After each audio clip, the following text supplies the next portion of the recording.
And so I was an environmentalist and I'd heard about the warming, but just like everybody, we thought we had our grandchildren's timeline, right? I'm pretty sure even when James Hansen testified in like 19, I'm not going to remember the date. That's the one thing I can't do is remember dates. When James, it was about 40 years ago, but when he testified in front of Congress, like he had a book that was basically like a lot of it was framed around your grandchildren, like our grandchildren's future. This episode of Grounded in Maine is sponsored by ESG Review. ESG Review magazine is published quarterly in February, May, August, and November, and is available for free in print and digital formats. ESG Review is devoted to environmental, social, and governance strategies, technologies, and investments. ESGreview.net is updated every Wednesday with 8 new stories and is home to feature articles, news items, and more. Visit esgreview.net to stay informed and help us spark the collaboration and awareness needed to develop sustainable economies and communities around the world.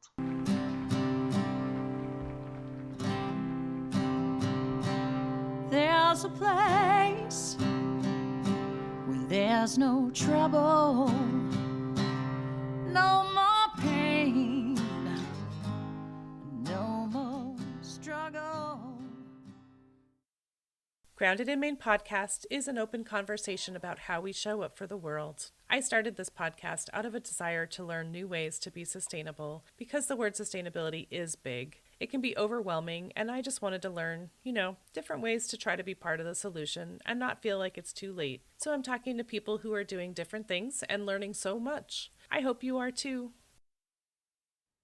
Hi there. Thank you so much for listening to Grounded in Maine today. My name is Amy, and my guest today is Maya Lilly. Maya has a bio to die for. So currently working on the Years Project. This is your current one, right? The Years Yes, I'm on Project. a staff position. Okay. And Emmy winning media, nonprofit, producer, speaker, climate storyteller. The list is crazy pants. She sent me a list of things that she's been working on, and I was like, so I mean, I asked Maya, first of all, thank you so much for being here. Let me just shut up for a second. Thank you for having me. I really know how hard it is to do podcasts. So congratulations on all of this. Ah, thank you. But so anyway, the list, I was like, how long have you been doing this? So I asked you, and you're like 2019.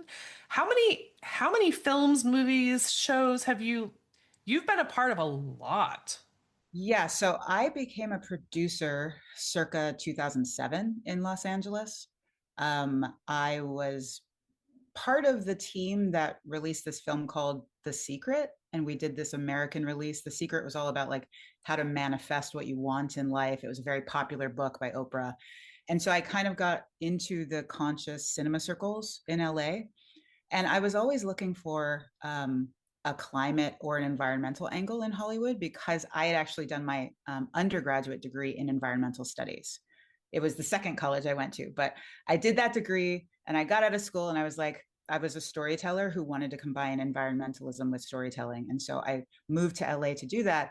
And I very quickly realized that there were few people working on any sort of environmental storytelling. It was an inconvenient truth around 2003 and then like nothing. Hmm. So instead, I worked on projects like The Big Fix about the BP Gulf oil spill, which is environmentalist, but it was a one time thing. It wasn't about systems change.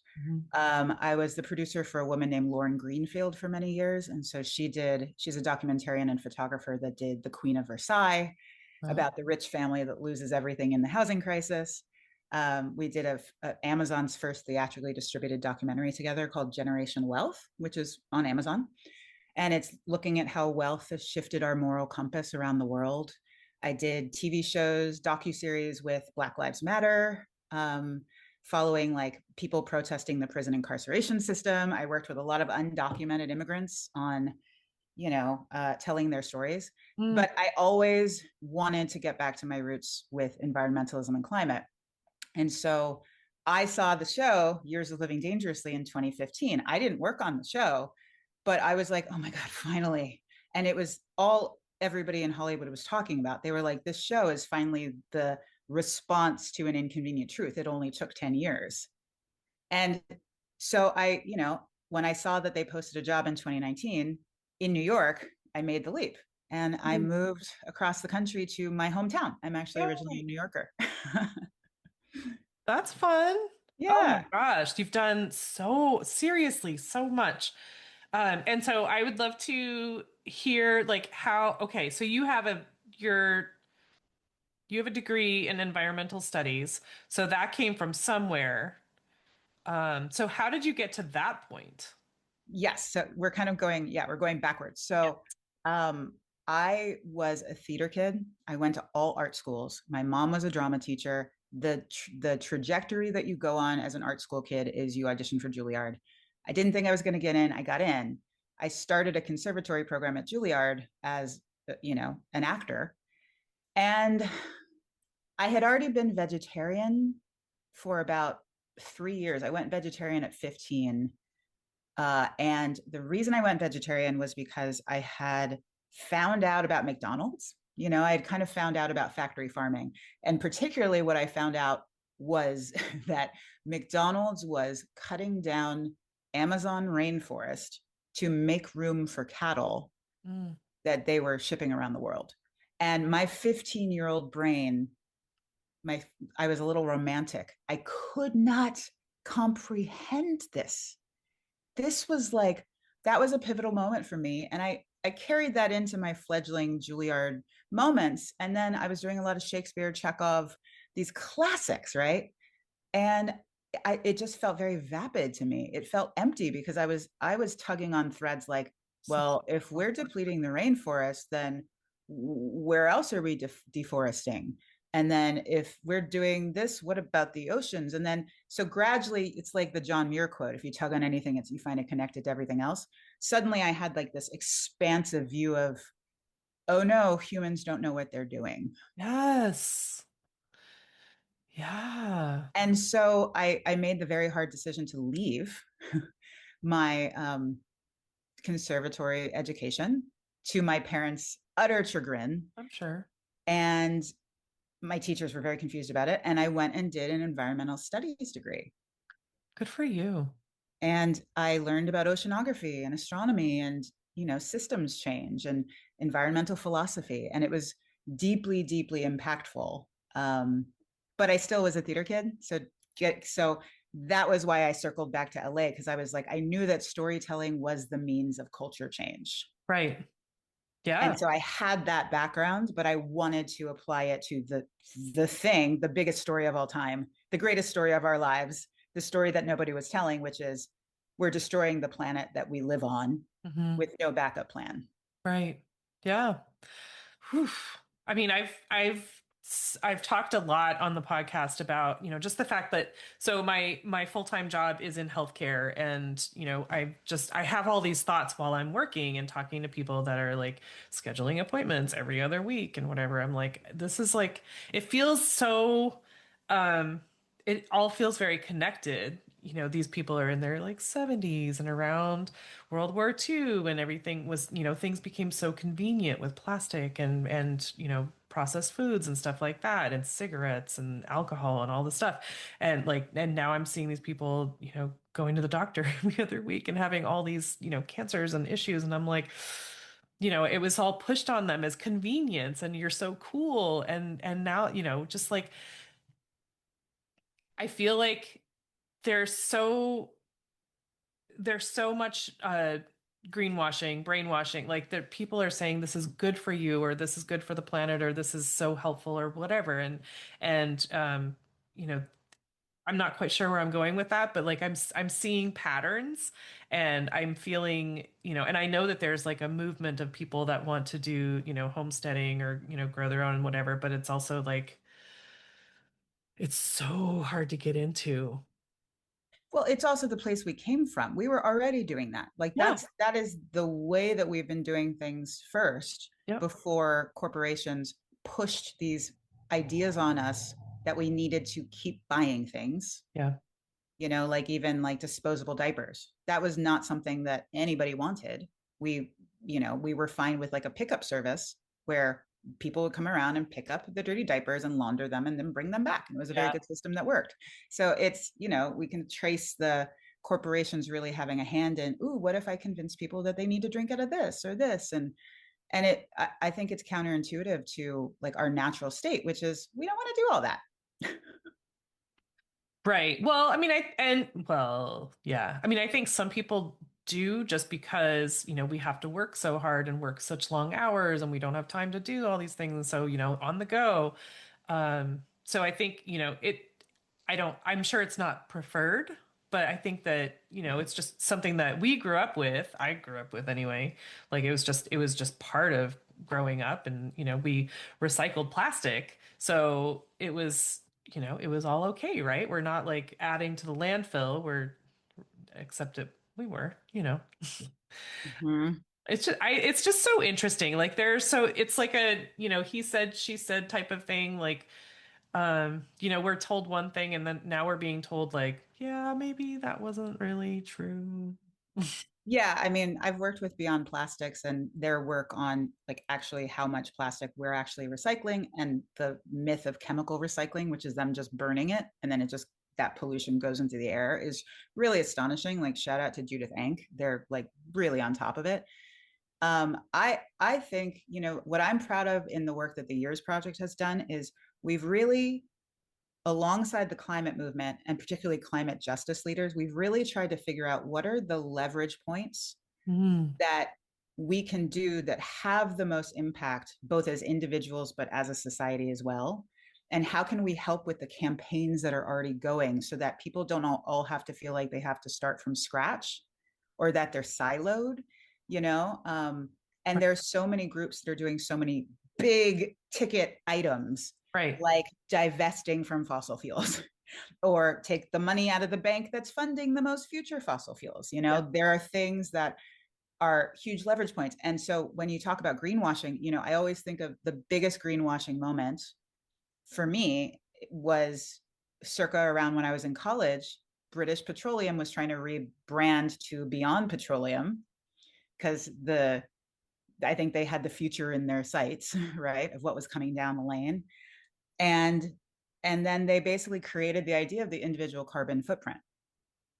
And they sold that to consumers Mm, like, you guys need to change your light bulbs and buy a Prius because they didn't want us to look at fossil fuels and make them extinct.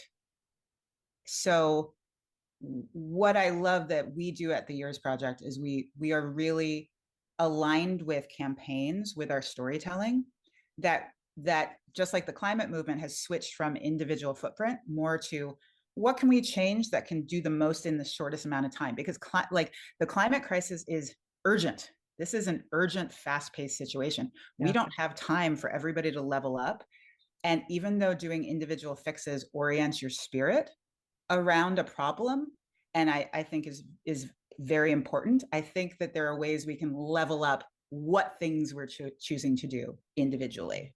Yeah. Okay. Could you expand on that a little bit? Like what would you recommend?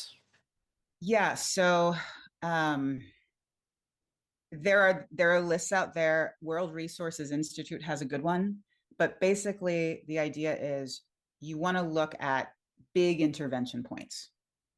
So, for example, it's a bigger intervention point to vote in climate politicians because they are going to change the systems that affect your town, your city, your state, your Right. country, right? Um, we want to support world interventions like the UNFCCC COP talks because even though they stagnate constantly and fossil fuels are in the mix, they still are the only lever we have right now where all of the world is making these commitments Right. to, decrease their emissions. We want to divest our, again, towns, homes, states, businesses, countries, means of travel, and our wallets from fossil fuels. And that's what they didn't want us to do. That's why Exxon ExxonMobil, Shell. That's why they knew about this science 40 years ago, and they actively worked so that the public wouldn't understand it. They obfuscated the issue. They took out op-eds in the New York Times lying, saying that it wasn't real. They pretended that the science was still up for debate, and it wasn't. Their own scientists knew. So we need and yeah, it's easier to push for people changing their light bulbs when they don't want them to divest from fossil fuels, but we need to divest from fossil fuels. We have to electrify everything, and we have to get that electrical grid off of fossil fuels. Yep. And then finally, I think we have to push or boycott the companies that are intentionally stalling climate action and or are making profits off the destruction of non-human ecosystems Right. everywhere. Right. Whew. Okay. That's a great list. I mean, oof, I just got I like know there's chills. so It hurt much. my soul to say, but Yeah, I mean it's important to, these are definite like goals, things to work on, and we might not be able to do it all at once, but we can, voting is happening all the time. And we and a lot of yes, there are so many ways that we can do it. It's, some things are harder than others, obviously, but something to work toward for all of us, for sure. yeah, Okay. and just one more thing about that, like, Yes. but like, the smaller leverage points for individuals, there are still some that are bigger. Like a bigger one that I think people forget about is eat as much plant-based as possible. Agriculture is, more emissions than all the world's planes, trains, and cars combined, the emissions from meat. So like prioritizing plant-based, I think changing your bank is a big one that I didn't mention. Yep.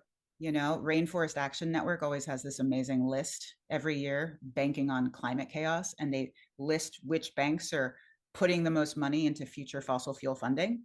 It's always Chase. I don't know why. Why is Chase chasing the shit? But oops, excuse me. I don't sorry, curse.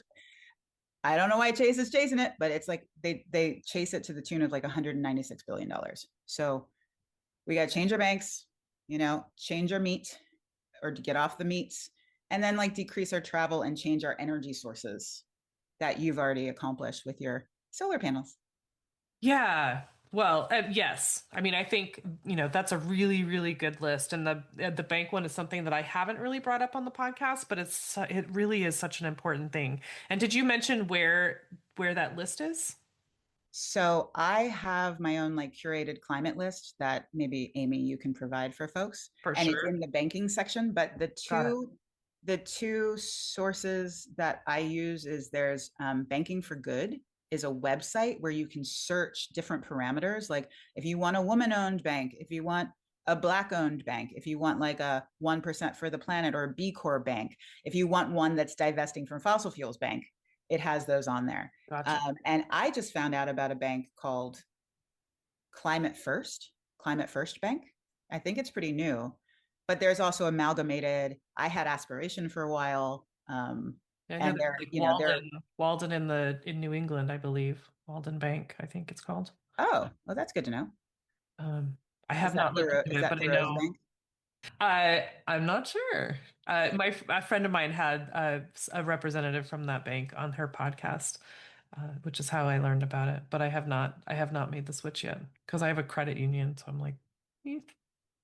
Yeah, I Um, mean, you could also ask. You ask your credit union what they're doing to divest. yeah, for sure.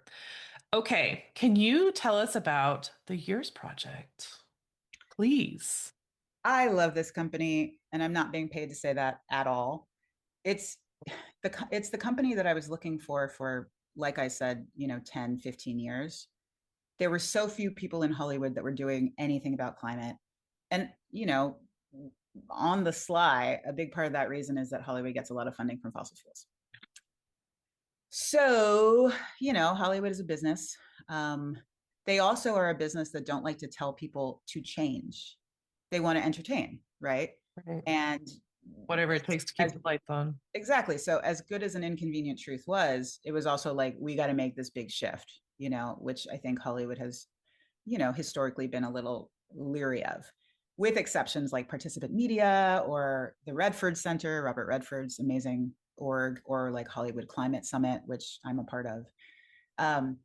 And what I like about the team that I'm working with right now, and I think is really important, is a few things. So filming a docu-series for TV about something as amazing as climate can take probably no less than 6 months. So often it'll take more like a year, right? Filming a documentary like Generation Wealth can take 2, 3, 6 years. So I was just at Climate Week. I had a conversation with a Oscar-winning documentarian that I deeply respect, and I was talking to him about his latest doc on microplastics causing infertility. And I said, how long have you been working on it? And he said 6 years. And I love that for him. I'm sure it's going to be good. But if we do that in the climate movement, we have lost time to stay below 1.5 degrees Celsius, which we just must, because each degree we go up is worse and worse impacts. Yeah. Impacts like losing entire ice sheets. Right. Or shutting down the AMOC, which is the circulatory system in the Atlantic. So it's not small impacts. And so 6 years is like a lifetime in the climate space. So what my team is doing is we were like, okay, we need to hack that algorithm. Most people are getting their news off of social media. We did a TV show. We are getting as many views on social media as the TV show. So let's switch to shorter forms content that can go to as many eyeballs. And so that's why we have such a huge following. Like we have one of the biggest in the climate movement, but we're churning it out. And what that also does is it helps the groups that we work with on their campaigns. Yep. So if somebody's fighting a pipeline, that story's done in a year. And then what? A documentarian is going to come in 2 years later and be like, this was how they fought the pipeline. It's just unhelpful, So we are responding with the pace and scale of the urgency of the climate crisis. But also, this is one of my favorite things. So Hollywood does not like to license footage. There's, if you are in a documentary, wow, I can't even say it. If you are in a documentary, you don't get access to that footage. You can't use it for fundraising. You can't use it for campaigns. You can't use it to shut down a Formosa plastics plant that wants to triple the pollution in your neighborhood. You can't use it on your social media. They lock up that licensing. Wow. So that's another thing that we've done is we've hacked the algorithm of let's get it to the groups and gift the content to them for free. Use it. We're going to edit it for you. Get it we'll out. Make different cuts of it for you, but get it out so we're not the experts. You guys are the experts. Take our Hollywood know-how and use it to ban vinyl chloride or to stop the deforestation of that place. Whatever you want, do it, Yeah. And then again, it's like not reinventing the wheel. We're not creating like, what do we think is the best thing? No, communities know. Local communities know what they need. So we go to them and we're like, what do you need? Like, for example, the train caught fire and derailed in East Palestine, Ohio. The mainstream news wasn't really talking about it yet. My team saw it on social media and we were like, what in the holy hell is this? And then they decided to blow up the train cars and there was that plume of smoke that went up and that was vinyl chloride. So we were like, I think we should film this. We should get over there and go on the ground. And so I went there like on a scout with just a DP. And I asked the community, what do you need? Like, what do you need? And they were like, we want scientists to come in and test because we think this is landing in our water. Right. We want Governor Mike DeWine to declare an emergency. So we have emergency funds because we're all kicked out of our homes. We can't go back.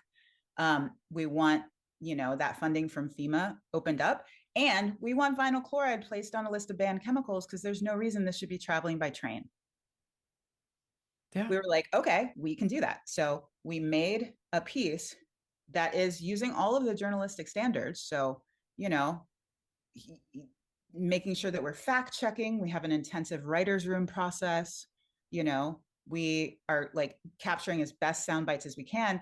And then we took that piece, partnered with Beyond Plastics and the local groups on the ground.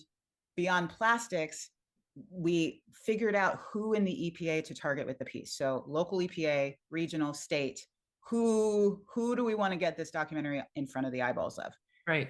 And then because of that, we could literally see in real time who was watching this.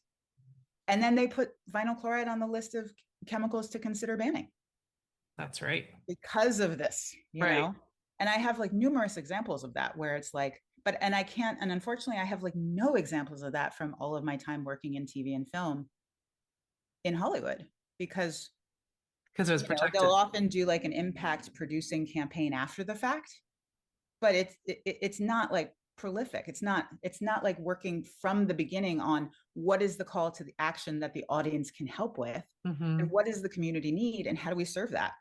Usually it's very extractive, you know, it's like fly in fly out, particularly the news. It's like give me all the bites and then I'm going to go and you don't get anything. Yeah. Oh, it's so true. You just get like the highlight reel, but no, tell me more. Like I want to know what's going on for sure. Yeah, so you know that's our zone of genius, I would say. And also prioritizing BIPOC and frontline voices who are hit first and hardest by climate and who, you know, often won't have the resources after many years of, you know, redlining and segregation to fight back in the same way or to move to do a managed retreat from coasts in the same way. And so, you know, that's been some of the most fulfilling work that I've done is working with grandmothers who are like, you know, the queen of their community and like the boss lady. And nobody outside of their community knows them, but they're doing the They know deepest work everything. imaginable. Yeah. Yeah. Yeah. Yeah, I mean, yeah, they're like documenting on their own, like who's coming down with what and who's, you know, who's been doing what. And they see everything. You know, they see Yes. everything.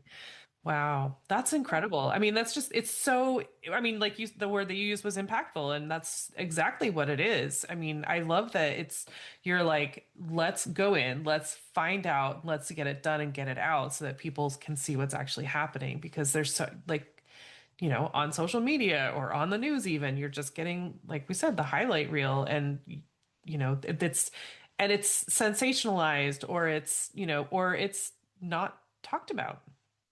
Yeah, or and also not like no way to say how can a general audience help. They don't create easy on ramps to help, news or Hollywood. So, you know, you're seeing something like the awful shooting on Bondi Beach, Yeah. you know, and you're horrified and you're like, how can I help? And Right. it takes like a bunch of mechanisms to figure out how you could possibly help, you know, do whatever common sense gun laws or help the, you know, that congregation, that synagogue, you know. But we try to like, I'm always thinking as a producer, I'm like, okay, it's fine, like the local community is going to, you know, be galvanized by this, but how can a larger community help if somebody in London sees this and is like, ooh, I want to help Sharon Levine in Cancer Alley fight this plastics plant, Hmm. you know, on her historic Black land that was former plantation land. How do I do that? And Right. and it's a challenge because sometimes it's not easy to figure out, you know, but we work really hard at figuring it out. I love that. Oh my gosh, that's so good.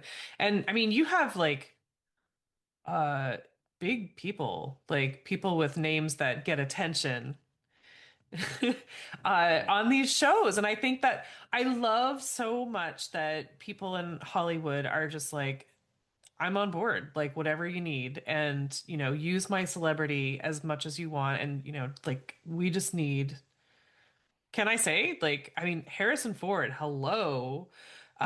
My celebrity crush. And he is on it. Like, you know, I have not watched all the episodes, but I was watching one of them and Maya was telling me that there's another one where he just like rips into somebody who thought that he was meeting a celebrity and he was like, let me give me a second because I have things to say.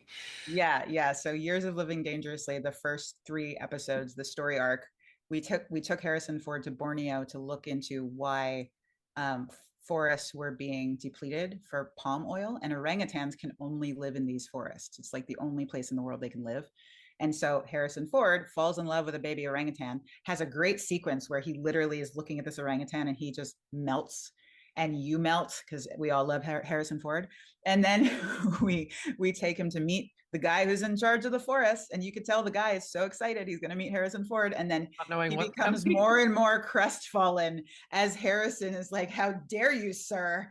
And it's just fantastic, And we did that with a bunch of people, like Olivia Munn and Matt Damon and Don Cheadle went to go talk to farmers about the drought, and David Letterman went to India, and I think there's an abundance of riches of celebrities who care but also don't know how to help. Mhm. They want the biggest leverage point with their time. Right. They don't want to search around and then donate to something that is not making the biggest Right. impact. So they Right. want to be focused. And so, Hollywood Climate Summit is trying to help with that as well. It's like they get asked all the time, how do I help, from the Mindy Kalings and that type of people. And it's like they want to be in the mix to the highest level they can. And I think that's wise. Yeah. I think yes, I agree. I mean, I there it helps get the word out. Like people will watch for Don Cheadle or Harrison Ford or Olivia Munn. They're like, "Oh my gosh, look at what they're doing. This is amazing." Like, "Oh, wait, there's more. Like this is really real." And oh my gosh, like now that I'm paying attention, holy crap, what's happening here? Yeah, And it's a we need cheat to that do has something. long been used in Hollywood. That's great. I mean, I think that it should be. It should be because they have hearts too and they care and um like you were saying, it's just we don't know how to help and they're no different. So if they are offered the opportunity to do something that will really bring out the message, I'm sure they're like, sign me up. Yeah, totally. And traveling and making a difference, like cool. Yes, please. Yeah, and we just started a new initiative called The Network, and we partnered with Adam McKay on it. Adam McKay is the director of like Ant-Man and Anchorman. He does comedies, but he's a huge climate activist, and he did that film Don't Look Up with Oh, Leo okay. DiCaprio. Yep. And he had been like curating a list of celebs kind of parallel to ours. We also had this group of high level, very influential folks with millions and millions of followers who care deeply about activating people around the climate crisis.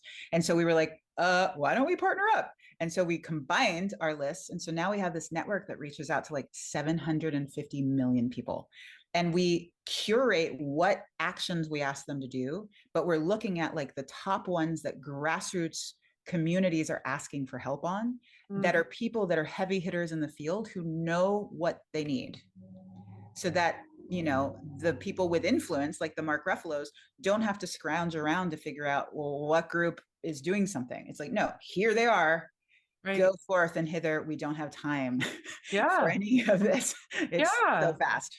Totally. I mean, when there's a disaster or whatever, there are so many agencies and organizations that are like, give us money, we'll help the blah blah blah. And you're just like, how do we know what's really the best? And so, I mean, and people with money and celebrity, like they want to concentrate that as well. Like, tell me what's actually needed and where I can be helpful. That's a really good analogy, Amy. I like that. Well, thank you. Um, it's just larger scale of the rest of us, which I think I love that I just love thinking, because we have this tendency to put celebrities up on this huge pedestal, but they're human beings with hearts and they want to make a difference just as much as us, and they have more leverage because of their celebrity, but they're just like us with celebrity. I mean, Yeah, I and they face more pushback than most of us for stuff. So it's actually pretty brave, yeah. especially in polarized environments like right now, where climate has been framed as a political issue when it's actually not. It's science, and that's been strategic.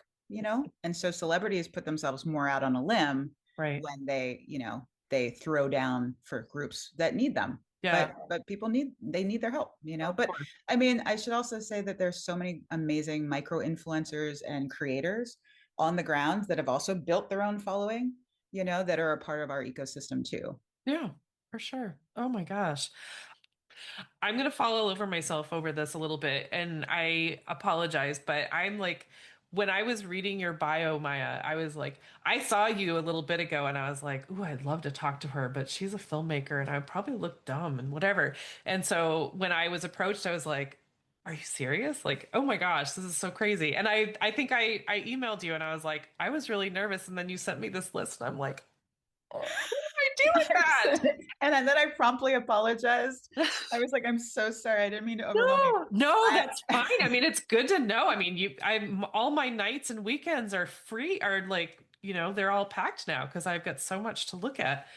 But I just like you are doing so much good work and you're so connected. And I think I'm so grateful for this opportunity to learn more about what you are doing and why you're doing it and who you're working with and like how we can be helpful. Because I mean, like you said, like we want to help, we want to be part, but it's hard to know where to start and what's really going to make the biggest impact. So thank you for that. I do want to go back because we were talking before we hit record and you have this degree, but you said that you were working in before doing this, you had another gig, but before that you were environmentalist. oh, So right. if Yeah. you can just like go back a little bit, like how I love learning how you like the progression for how you got to where you are right now. I didn't grow up in an environmentalist family.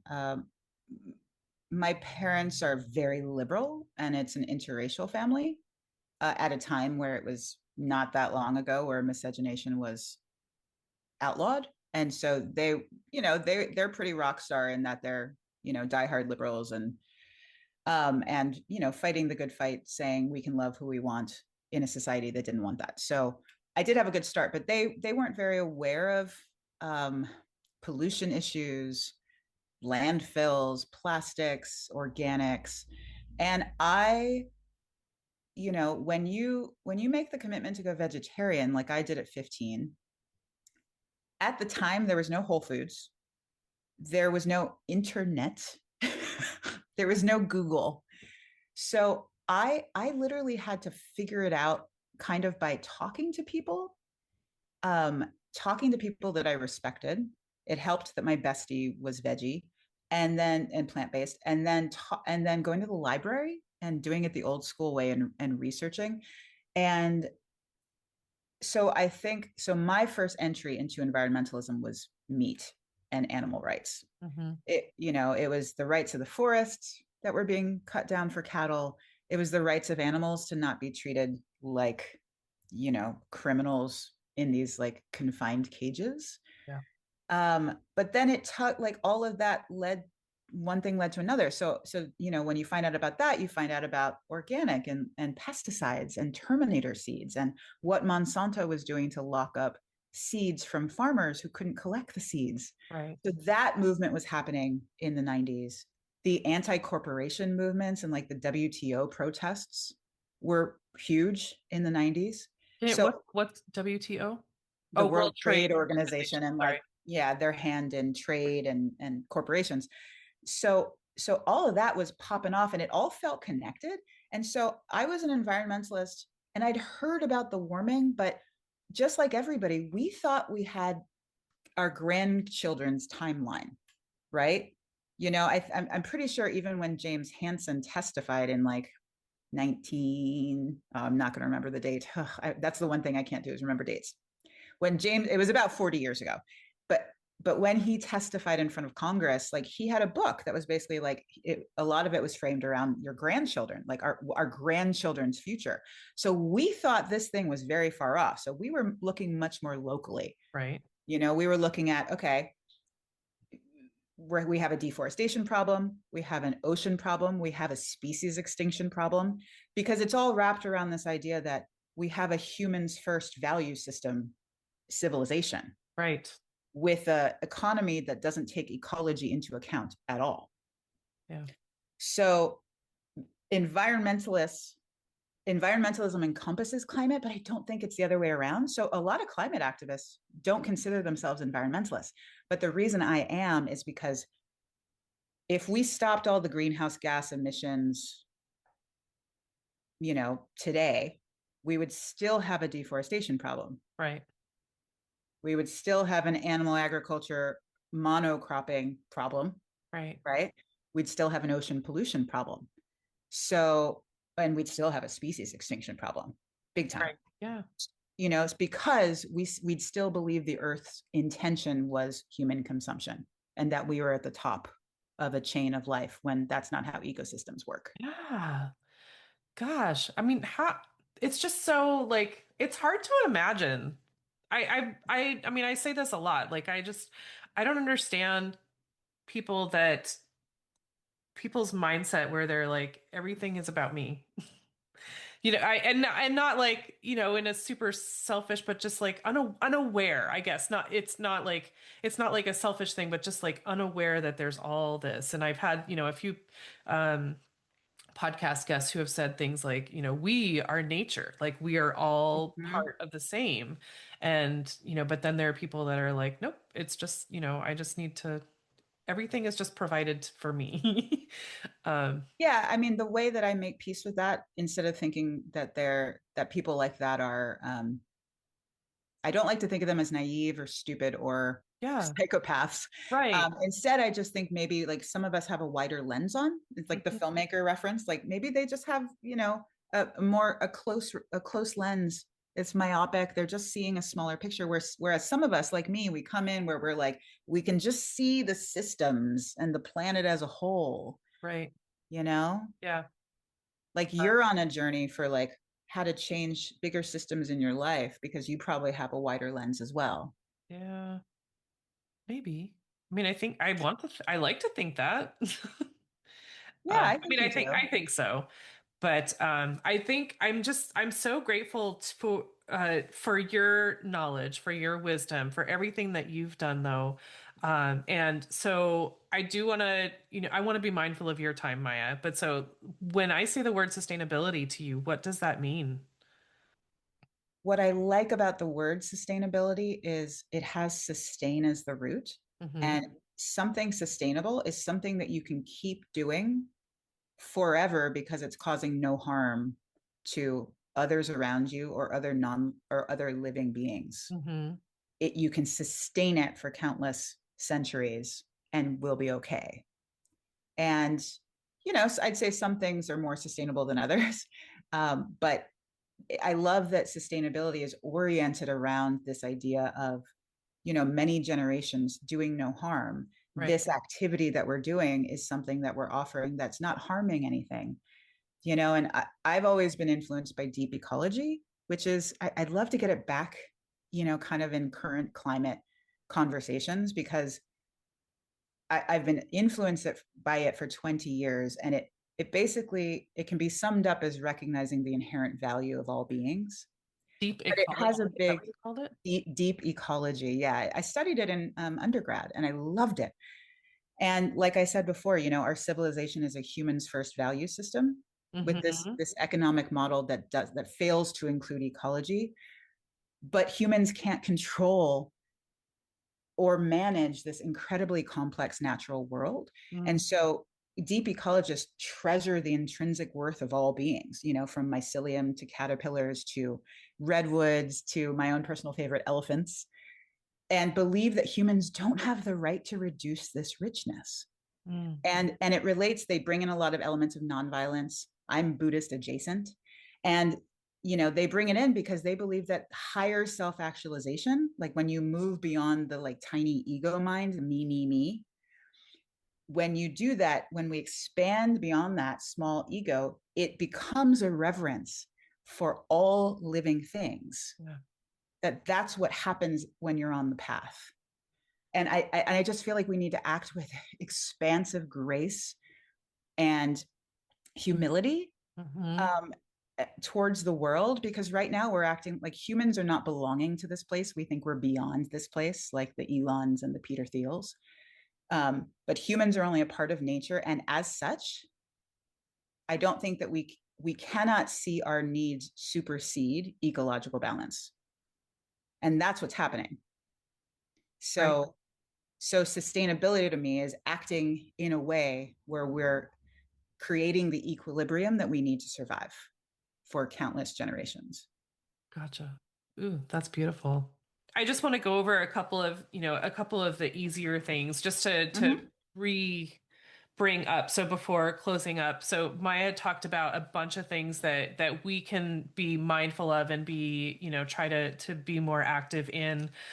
You said one of them was to eat, eat plant-based whenever possible or more, or, and another one that is it's a really important one that we don't know, we don't all know who our banks are supporting. And so some banks are supporting the fossil fuels and other political things. And, so just know who your bank is supporting. Very important. And our Um, credit cards. and our credit cards. Yes. And so you had given us, a site to look at that's called Banking for Good. So you can, check out who is supporting what. And so, your own values, just know that. It's a Hmm. really important thing to look into. And and also, vote with your dollars. I'll always, boycott companies that you do not respect what their values are. Um, voting, Yes. and voting for climate politicians, specifically. Yeah. Okay. And then, electrify as much as we can and you said electrifying, getting away from fossil fuels in general as much as possible, and even the electricity. So, because there are some that are like intertwined, right? Like I'm not that smart with that, but I know that like a Prius is like half and half, right? But in general, like electricity is also generated by fossil fuels, yes? Yes.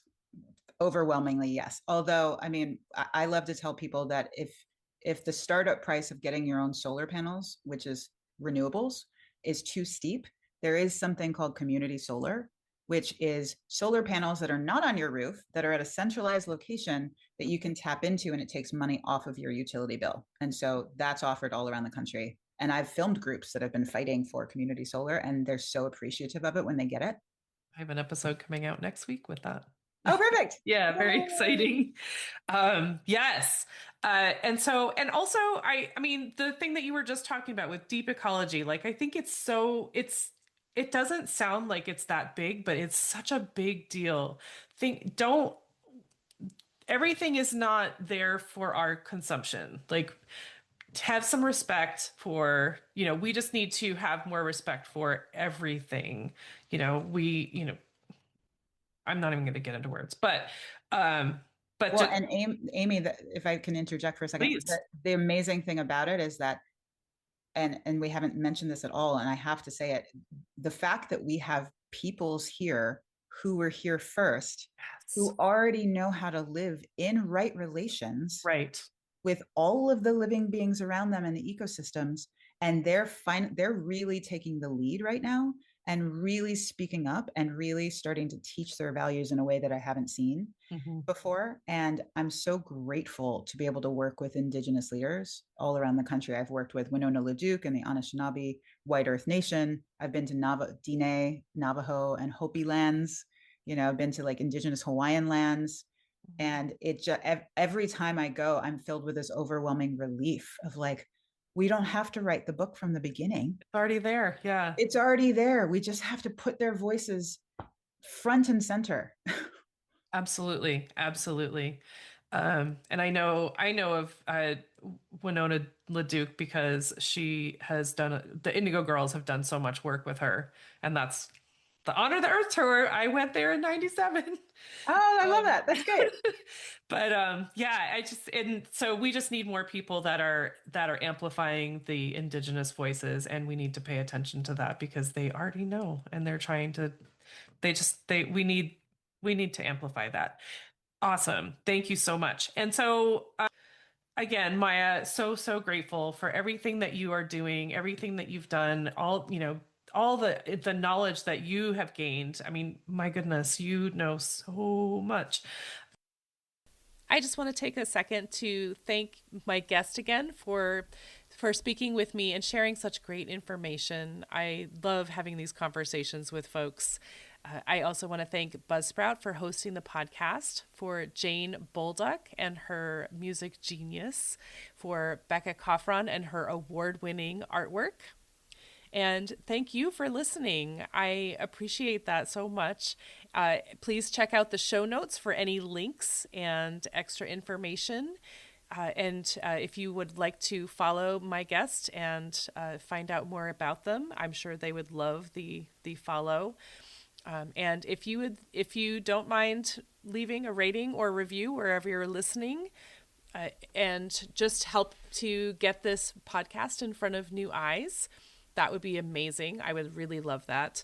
And feel free to reach out to me on the socials and let me know what you're thinking.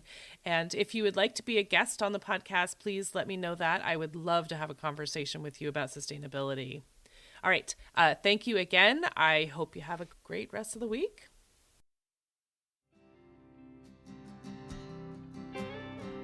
There'll come a day, my mama told me, when I find love to have and hold me, a heart that's strong and so sincere.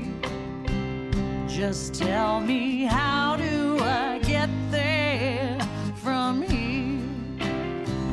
Oh, tell me, how do I get there from here? 'Cause here and now I'm so far down that mercy's bound to find me.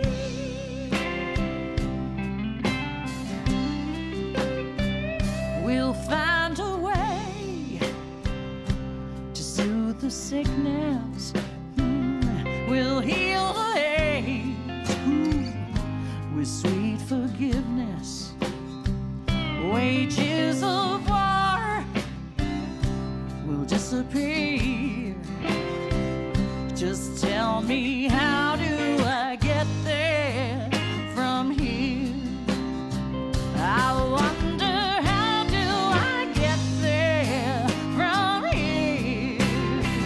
Yeah, 'cause here and now I'm so far down that mercy's bound to find me.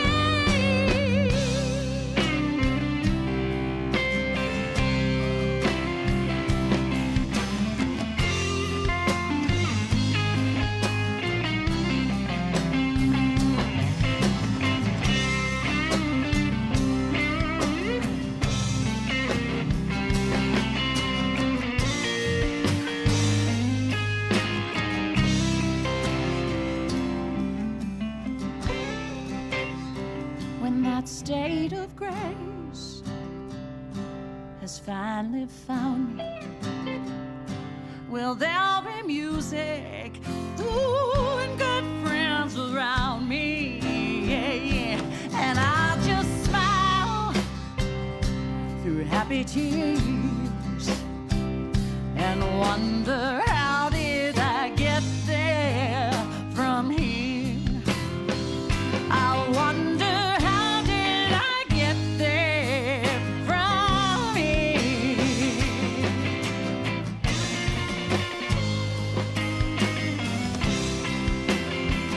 Somebody tell me,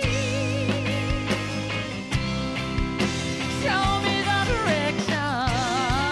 Yeah, yeah, yeah. Hey, yeah, yeah. How do I get there?